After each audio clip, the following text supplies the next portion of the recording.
Today's panel is just not special because of the expertise in the room, it's powerful because of the voices in the room. Women who have pushed boundaries, built careers, created opportunities, and are now generally sharing their experiences with us today. It is my privilege to host a timelessly vital discussion, and I stand here not to speak over, but to stand beside. As a man in the space, my role is to see, to amplify, and to most importantly, to be a student in this room. Because when women rise, society transforms. Let's take a moment to reflect. In 1930, only white women, the only white women were granted to vote. Black women had to wait until 1994 for their votes to count on the ballot. Until 1994, married women could not legally own their own property. In the early 1900s, women were largely conformed to roles of unskilled laborers and domestic workers, often unpaid and unseen. Despite this barrier, women have worked with grit, with resilience, and with vision. Let us honor women who have paved the way. Charlotte Matlaka was the first black woman to graduate with a degree in 1903. Charmaine van Wyk was the first white woman to become a chartered accountant in 1971. These are just not names, these are chapters in our nation and story. Women have stepped forward so that we could follow them. Where are we today? Women now make up 47% of South African workforce. Over 66% of university graduates are women. As of 2024, 36% of executive positions are held by women, up from 29% in 2015. Women lead business contribute to over 1.2 trillion rand to the South African GDP. And yet, only 7% of JSE-listed companies are led by female CEOs. It is my privilege to introduce our panel as we start this discussion. I would like our panel members to come and take a seat.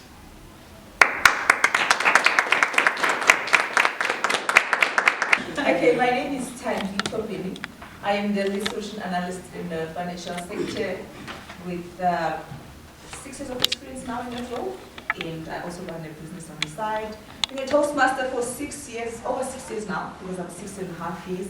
And my experience is around organizing events, emceeing events, and outside of this corporate life with Toastmasters, I'm a mother of 2, a kid and a boy, so I think we'll touch on this work-life balance. Do we have such a myth actually existing out there? How does one balance being a single mother of 2, being an employee in the financial sector, being a Toastmaster, as well as being a business person? So yeah, but my motto is always we have 24 hours for the past. That's how we split it.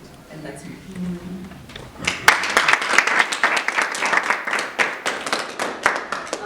My name is Mero Kutani. I'm the founder of Recruitment and the director. I've been in recruitment services for 13 years. My company's, one of the reasons why I started the business was to offer the professional service and also build in terms of I normally say women and girls, but people always have the issue with that, why are we leaving the boys behind? But my reason for that is most of women and girls' children are vulnerable. So that's my mission when it comes to that in terms of developing and career growth and the whole lot.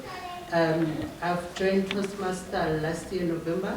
But I used to visit a year before I joined, so I was just checking them out. If it's something that will benefit me, if it's something that I like to join, so I'm a full member. And what else? I do coaching as well, executive coaching, where I focus on top management and supervisor. In most of the organization, you find that the middle managers are left alone. The company is looking at the executive because that's where they get the profit. So the middle managers, the supervisor, they get very frustrated because they don't get support. And furthermore, they've got subordinates that are looking up to them to, to give and nurture them in terms of the growth and development. So that's where my focus is when it comes to executive coaching. And I think I've covered everything. Thank you. Thank you. Yeah, good morning to you, Kofi, and to our fellow Toastmasters, visitors and guests. My name is Sharon Kosa, the Success Coach. I am a pharmacist by qualification and a lot more things by passion, ranging from being a speaker, being an author of 3 books, 2 career development books, One Success Go Get It and The Winning CV, as well as my recent book, this one, One Success Go Get It. And I'm also known popularly as the girl that gets people into jobs. So I render services such as CV development, interview coaching, but in fact I am a career strategist. So I help people strategize on their careers, whether you want to get into a new job, whether you want to get a promotion, or you want to start a business. I am a founder of Light Success, which is the company that does all of that. Thank you.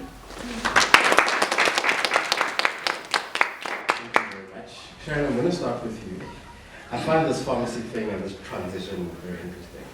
And I know we met a few weeks ago, and I didn't tell you, my sibling is a pharmacist. So it's a very close job to me specifically. But I'm keen to understand how you went from pharmacy into what you're currently doing. Oh yes. Well, it was a big accident for me, especially writing books, right? So where it all started when I was a pharmacist, immediately after my internship, I had to step into the shoes of being a pharmacy manager in one hospital in a village in Limpopo. So for me, that was a new role, and I was coming straight from internship, and I had to hire staff.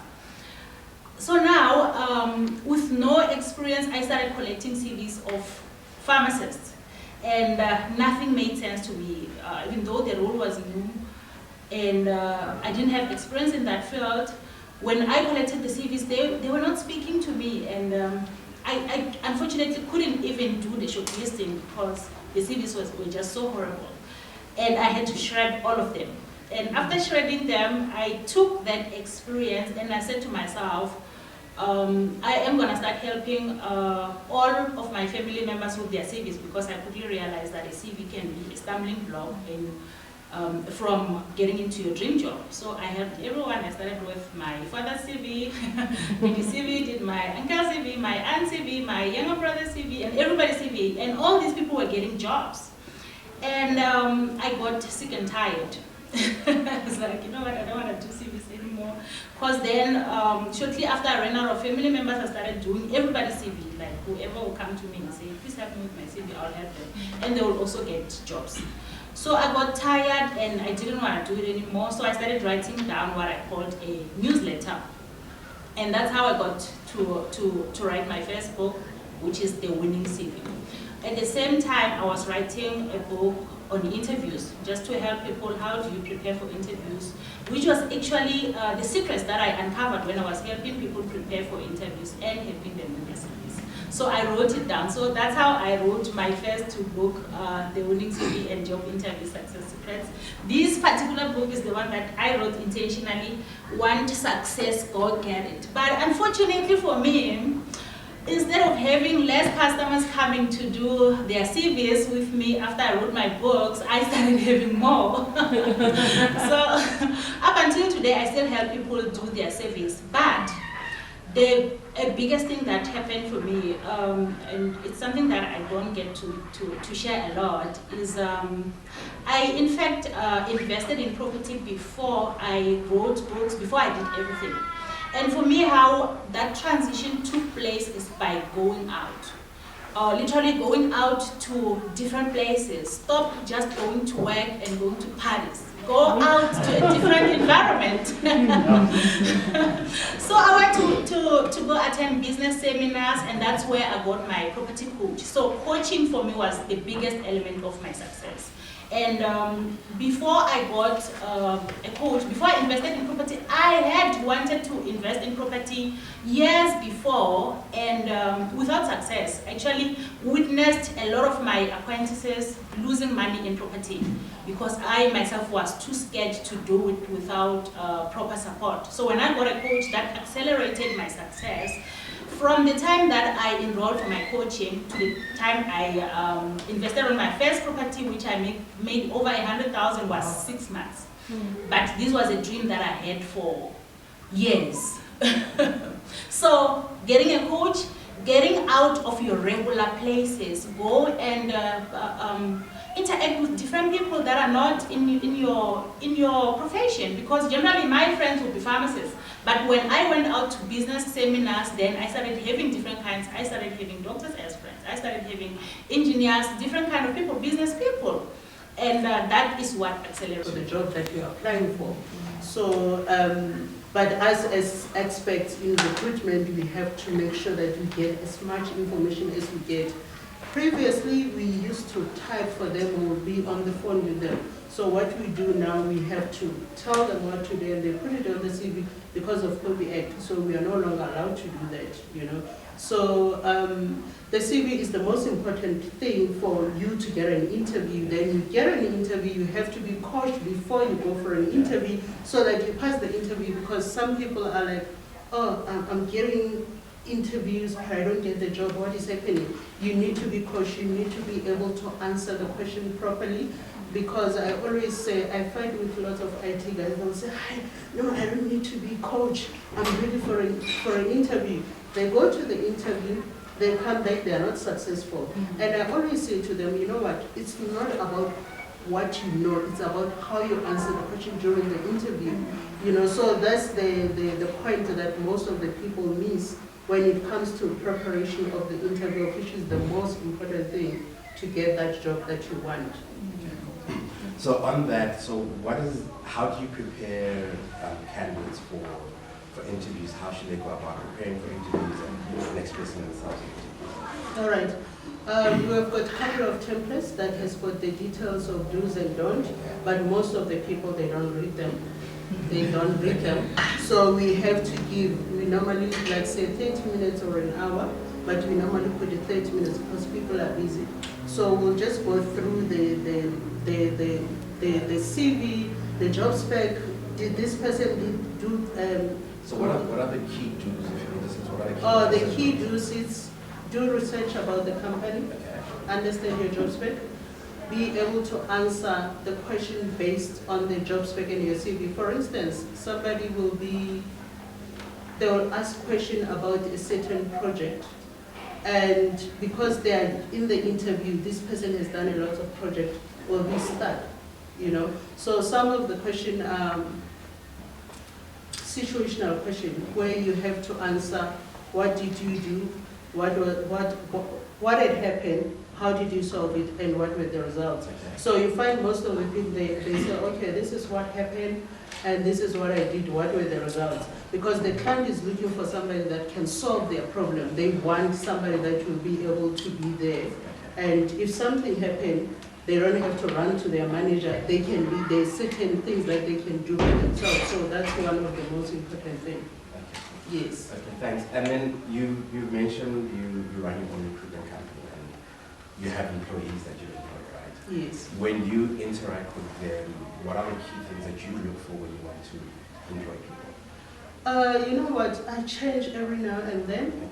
Okay. I remember 2018, I had to change everything because I had, unfortunately, one employee that was on drugs, okay. But we were not aware of that till the laptop started disappearing, and we had to go through the court cases, somebody was arrested. So based on that, I had to change the recruitment process for myself, for my company, based on my experience.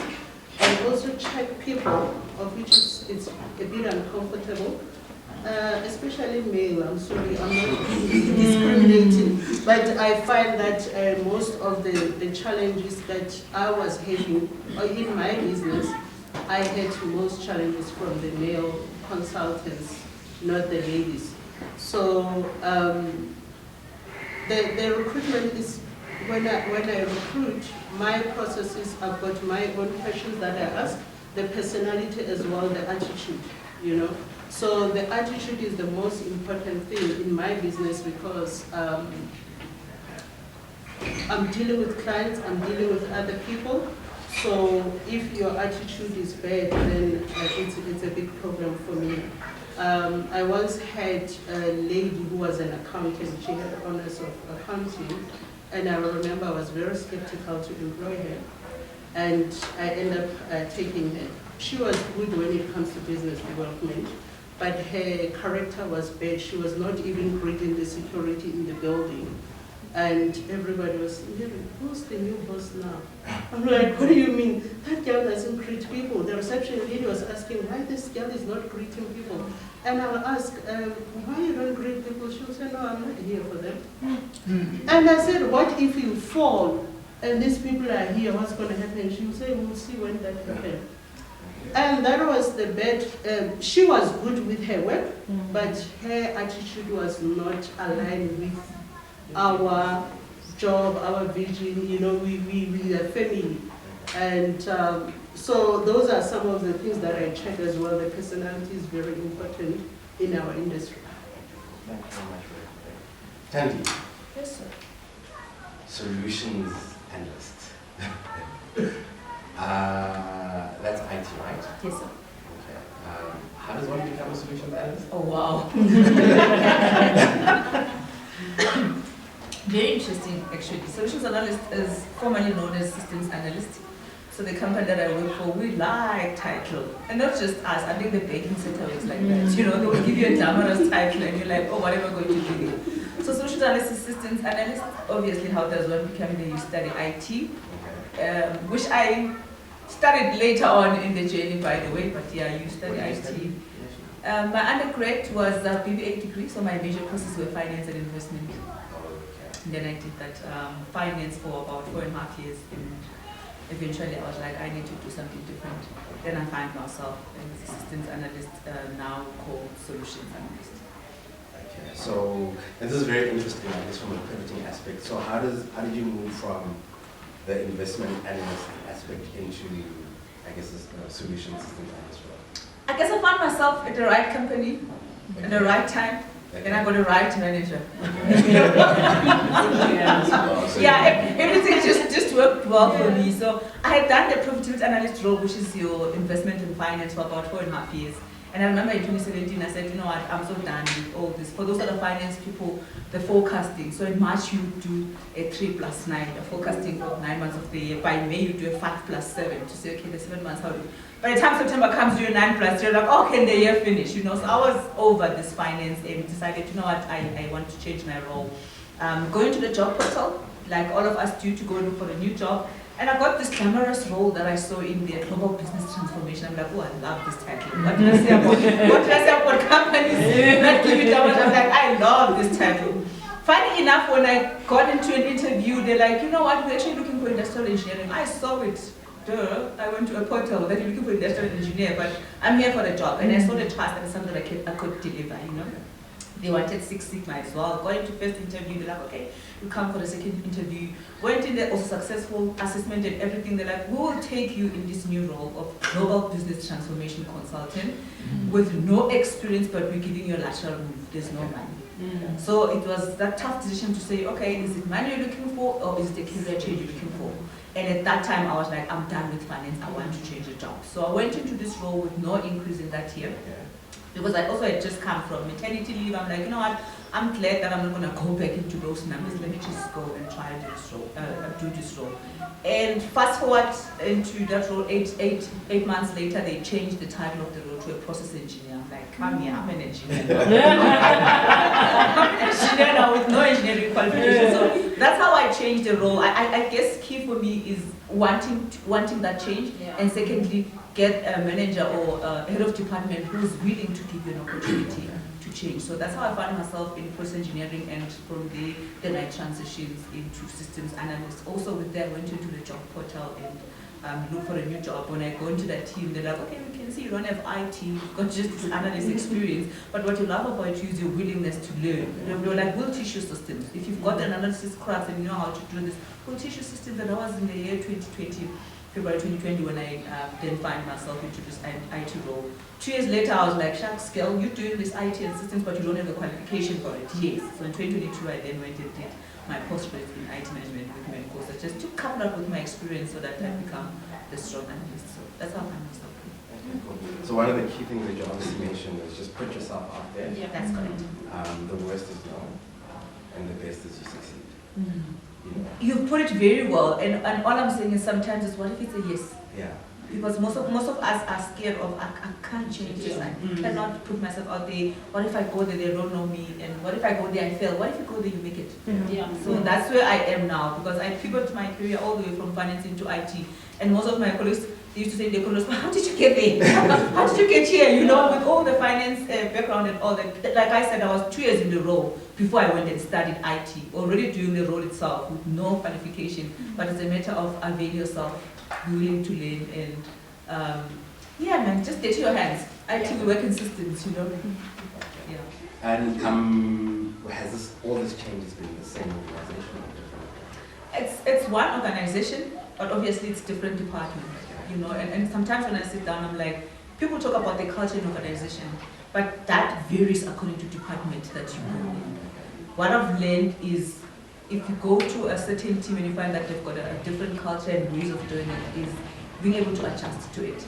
And also being able to be open up to learn new things. Because I was coming from the finance background. We wear heels though. We dress up formal, we put on makeup. And when I come into IT, those people are in techies and sweaters every day. I was frustrated in terms of wardrobe and coordination and how you look. But I guess because I was like, I am here for a change in career itself, is how do I then balance to move from the formal way and how we acted as professional people in dealing with numbers, now having to work with system and dress down. And my dress down was like, okay, get off, smart kid, you know, because I'm like, I still want to look glamorous. Yeah. Okay, that's great. And within, do you have a mentor, do you have a coach yourself? Wow, great one, Kofi. I've got both, a mentor and a coach, and I'm going to put it out there that for you to grow out of your comfort zone, or for you to get groomed into a certain role that you want to get to, you need a mentor. My mentor is outside financial sector. She was working for mining in Anglo-American for like 12 years. Yeah. But she's someone that would say, hey, come, let's sit down. And outside of just the financial sector is how do you help Tandy to become a better Tandy? How does Tandy take in a project that she's been put in and make sure that she excels? Because it's all about making a name out there. And I remember at one stage when I wanted to change careers, then a sponsor came in. A sponsor? And a sponsor came in. So it's two different things. Okay. Yes, so mentorship is someone who will coach you and groom you, but if I can get to that lead technology role, there are people that I can sponsor that I've seen that they've got that certain potential. But yes, I do mentor two of my university students, and then one is within the organization, my peers. So actually two within the organization also. Yes. Okay. I will just like to ask if anyone wants to ask questions at this point. Good morning. My name is Mal, and I have a question for each of the ladies. I'm sorry, I'm going to start with Tandy because the rest of the names I forgot because you're the last one to speak. It's present in my mind. I want to know from you, obviously throughout your journey, what worked for you is your willingness to learn, your willingness to put your hand up there and say, listen, I'm available for this role and I'm keen on it. And you have managed to transition through different departments and established yourself in a growth trajectory that you saw opportunities in. So as you obviously are self-actualizing, what is the distinct difference between a sponsor and a mentor. All right. I'll park it there. And how do each contribute towards the development growth of those who within the company? To the lady, sorry, your name is Mary. Yes. Mary. So in the HR space, I know you deal with a lot of personalities, and there's truckloads of people that interview well, but don't necessarily show up in the same way. We're rehearsed, we put our best foot forward, and obviously we want to secure the job. What are the tools in place despite or besides the coaching that you do to make sure that the employment ready, maybe in psychometric assessment, to save yourself the time, embarrassment, to profile the person, to say this one is a little feisty, is not a team player. Is that a tool that is important within your sort of roles? I know it's very expensive to have these psychometric assessments done. It's a very expensive tool, but invaluable because it could save you a lot of trouble to say, I have a database of job seekers, but these ones are going to be maybe harassing women at work or not showing up, or even somebody that, the example you gave, who is not bothered about anybody else but themselves until they fall in and people are like, yeah. Right? So I want to see and understand if you use if those tools are important. And to the lady? Sharon. In your coaching space, I know when you're dealing with, especially executive coaching, you deal with people with bravado and attitudes, and how do you persuade them to say this is to your benefit and you need the strategic coaching to get you to your next? Because there is often a danger with people who are in powerful positions who are not teachable. And how do you approach that? Sorry, I'm just keen. Yeah. This is my space, so I'm very interested. Okay, I'll start. Distinct difference between your mentorship and sponsorship. So, according to my understanding, when I look at my mentorship, the relationship that I have with her, it broadens outside my career sphere, because she grooms me for my personal growth as well, and my business as well. Now she's out of the mining sector, she's running her own business, and I'm able to go to her when I'm experiencing challenges also in my business, because she's a mentor, you know. Mentorship for me is a broader grooming, but also she will touch the career aspect, because she's been like, how do you show up at work? I remember before I moved into this promotion that I got in July 2023, I said to her, you know what, I'm looking for a promotion. She's like, but are you promotion ready? She's like, when we had that chat, she said to me, people don't promote Tandy as an individual. She's like, people promote the work that Tandy does and the deliverables. So that's why I'm saying mentorship for me is an umbrella that spears just not only the career, but for you as a person, and grooming your soft skills, and how do you get you there, and when you get there, will you be ready for that role? Because one of the key things, she was like, the fact that they've known you all these years, and you've got a sponsor that can speak about you, we don't want you to get into this role and then you fail. So she's like, how do you then equip you to say, when you are there, you maintain the brand of who Tandy is and how is Tandy perceived in the team? So mentorship for me is an umbrella that spears outside just of your career, but for you as an individual. Even personal things. She's not a mother, but I can ask her about, my daughter is doing this, and how do I take on that? Is sponsorship on the other side, it's purely on career, but also, I don't want to just say a job itself. It's if they believe that, can you be a leader? Can you fulfill that role that we are putting you into? Because my sponsors speak about my work. But I remember, I think 2 weeks ago, we had a sports day in Randburg. She says, you know what, you can actually be a good president in future. I'm like president in politics. So that's how she believes in my brand. That's how she believes in me as an individual. That it spears outside of the career, but your sponsors speak about you in your absence. I want us to live with that mentality here, to say, they might not say it to you face to face, but when you are not there, what can they say about your work? What can they say about your ethics? And what can they say about the leader that you can be if you were given an opportunity to lead? So those are 2 distinct. Before I go to I just want to talk about highlight my personal experience. In my previous organization, I gravitated towards the HR director. So he became my mentor and my sponsor. And through that, I used to meet with him once a month. And through just having conversations about life and building a relationship with him, he opened certain doors for me. And I think the key is just trying to find people that you're able to network and that are able to add value to your life in that way. So that's what I say. Mary? To answer your question, first of all, when we sign up with the client, we sit down with the management to find out their vision, what is it that they're looking for, what are they struggling with. We have the whole, what is the right word? We have the whole history and their future. So based on that, when we go back and maybe source, let me make the example of technician because I'm extremely busy with technician as my client is growing throughout South Africa.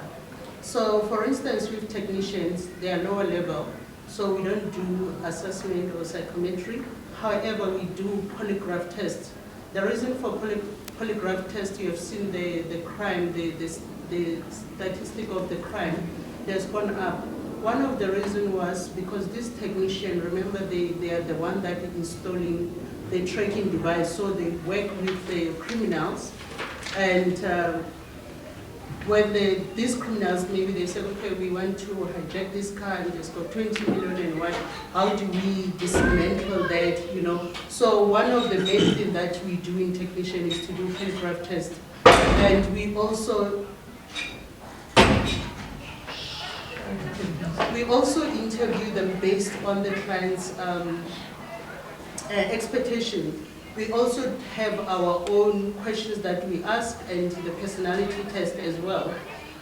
So that's how we do that. In terms of the senior or the executive level, we do psychometry because that's where the bullies are. I'm sorry to say that, but especially with female. Female likes to bull others. When they're up there, they normally, not all of them, some of them, you find that they're there, they don't even look after, they don't mentor anybody, they can't come and say, okay, this is the opportunity for you, they're just there because I'm there, I'm here. So psychometry test is very important on a higher level, so that's where we do that. But however, in terms of the whole process going, because we have got the information from the client, we select based on that. So sometimes you find somebody is highly experienced, and when you interview this person, when you do the reference checks, no good. So those people I don't even submit them. I just send them a referral letter because you have to be polite as well. So you're not successful. But that's how we do it.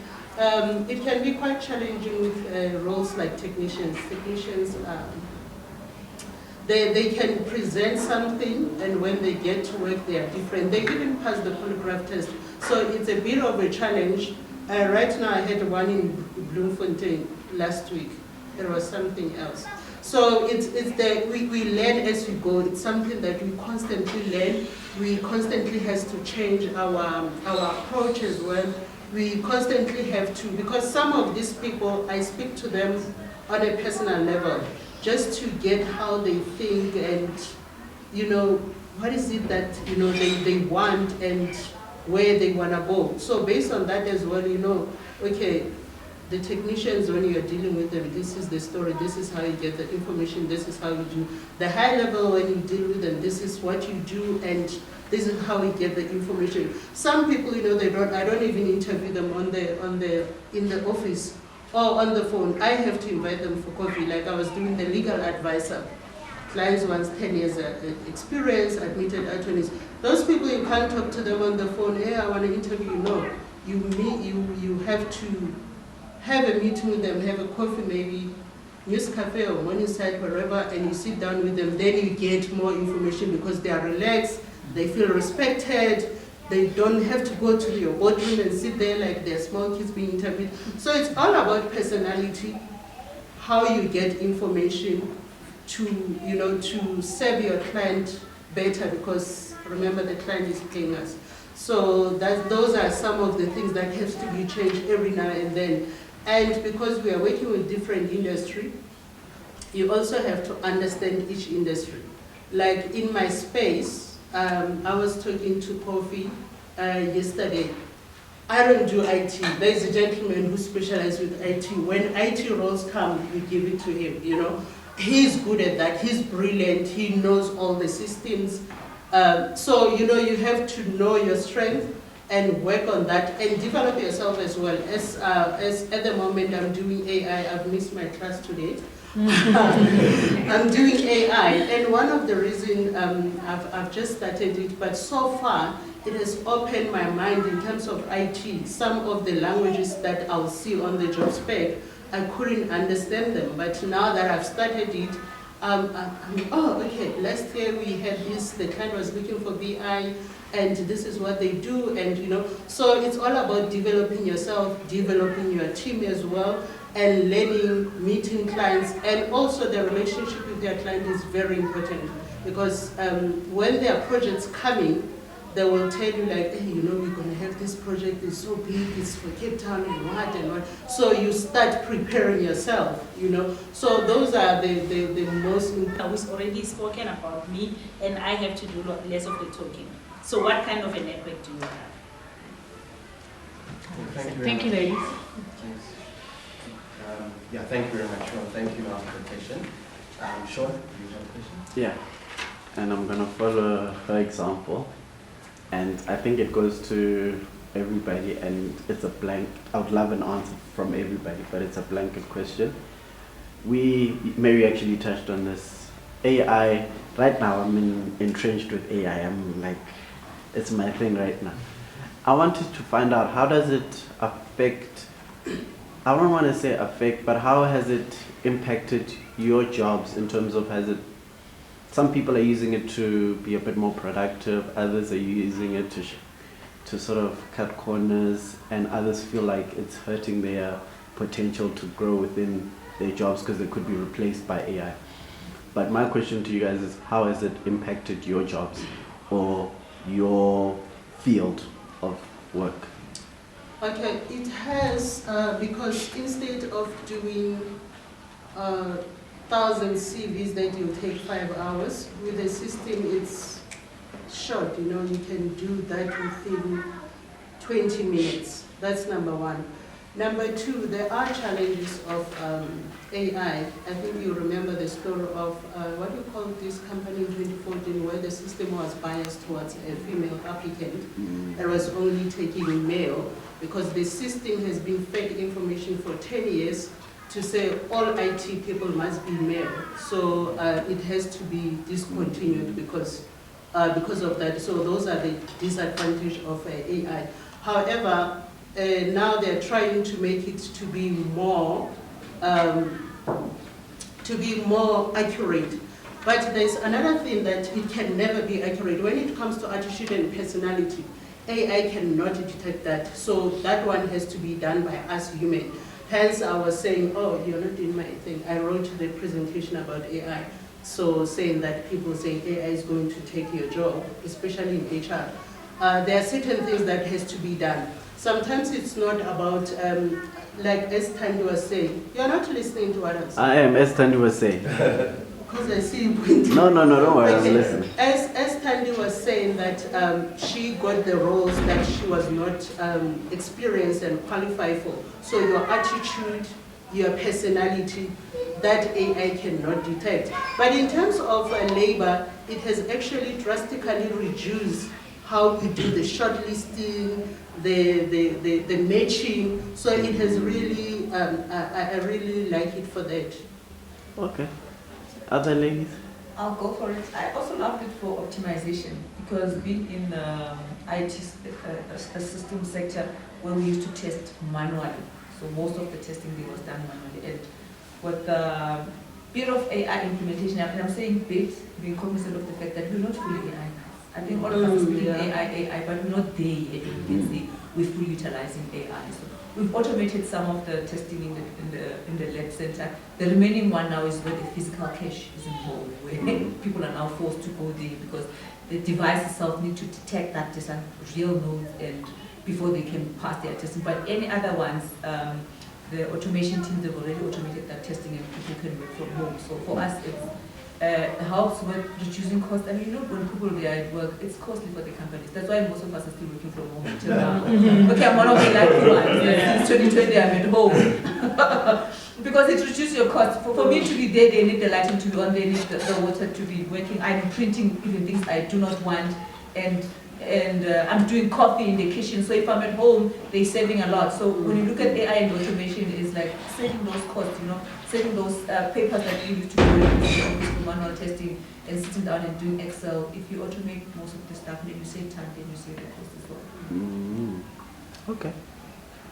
Yes, for me, I am basically complementing AI.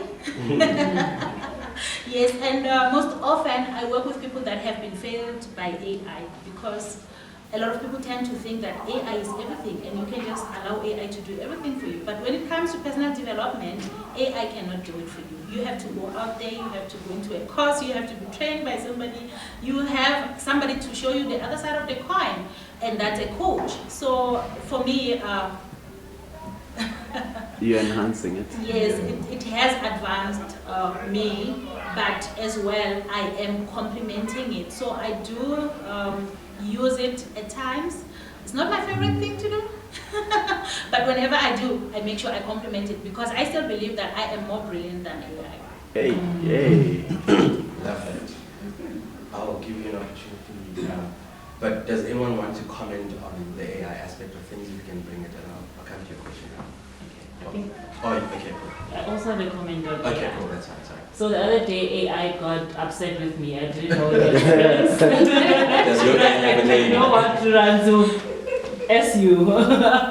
I also share the same sentiment that, guys, we need to apply ourselves, apply our minds. And I'm not against AI, because AI needs an input for the output, right? Meaning I am putting this information.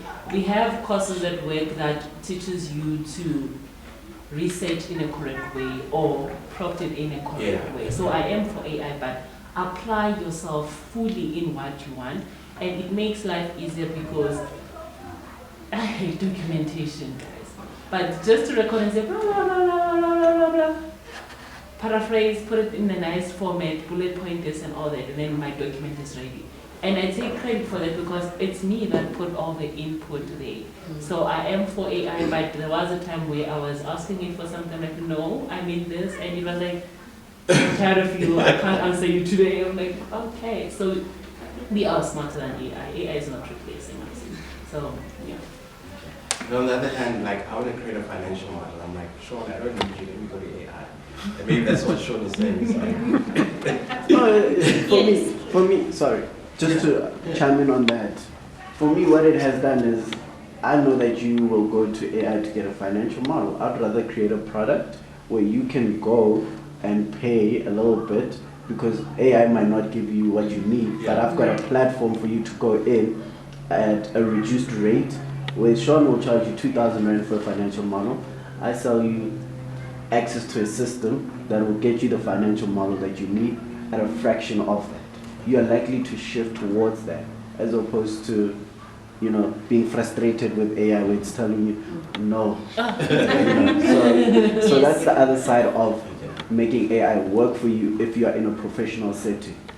Yeah. Okay, thanks. Any other comments? Just this one. I'll come to you. Oh, okay. So like, my question is, like, how do you not let AI make you dumber? Because now, personally, there's no email that I write myself. And for like assignments, code. It will give you the code there, copy and paste. So like, it is getting to a point where like I'm becoming over-reliant on AI. So how do I then like stop and I'm like, okay, no, dude, like pick up the textbook, and learn it yourself. And yeah, like, cause now it's like not knowing the balance between using AI and not using AI, and becoming dumb basically, and being over-reliant on AI. I don't know, I'm still trying to figure that out. Does anyone have I don't know, but I think you can, you as a person, you have to give yourself a time where you say, this certain project, you are doing it yourself. You can use ChatGPT to maybe to just clean it up, but you have done the whole work yourself. Because let me tell you, there's somebody that uses ChatGPT for everything. You can detect that this is not the person wrote, When you read that, it's machine-like. But if you write, and then you put it to ChatGPT, you clean it up. It's still personally, it's still you. You have done the job. You just ask AI to clean it up. So it's up to you to say, ooh, let me go back, let me do the job myself, so that you still have that. Because imagine now you are somewhere representing your company, you're so used to AI, you can't even think by yourself, and they ask you, now you are everywhere looking to, hey, what is the question? So I think it's very important for us as people to balance the AI. As I was mentioning, I actually remember the name of the company. 2014, Amazon started AI during recruitment. That's where they had to terminate the whole process, the whole AI in terms of recruiting. One of the reasons was for 10 years, the system that they were using to recruit the IT people were information that was collected over 10 years. And as we know, IT used to be male dominant. So those were the bias that AI could do. So imagine if they continued to doing that, it was going to be discrimination against the women. So that's why you have to balance the AI and yourself as a person. Sean, can I ask you first thing? Just AI, how do you not come down using AI? And then we'll come back to your mind. Do you want to add? I think I was going to say the very same thing, that do it yourself and then clean it up with AI. Like me, I come across as very direct, and in change management you need to have empathy. Speak politely, because I'll get an email and I don't say no and send it out. They don't say no. Don't say no though. But they say, okay, then I just said, can you please be friendly and just in a friendly way? And then, sometimes it becomes very formal, and I'm one chilled person. I'm like, this is not me. As you're saying, you can detect that this is not reruns. I'm like, be chilled. And then it's like, hey, Chaz, I'm like, true, that's me. And then I paste it. So yeah, don't be too reliant on it. Do it and then clean it up. Use it as like your editor. It's a thinking partner. It's a thinking. I think if we understand that it's a thinking partner, then it becomes a bit easier than it's a doer for you to do something.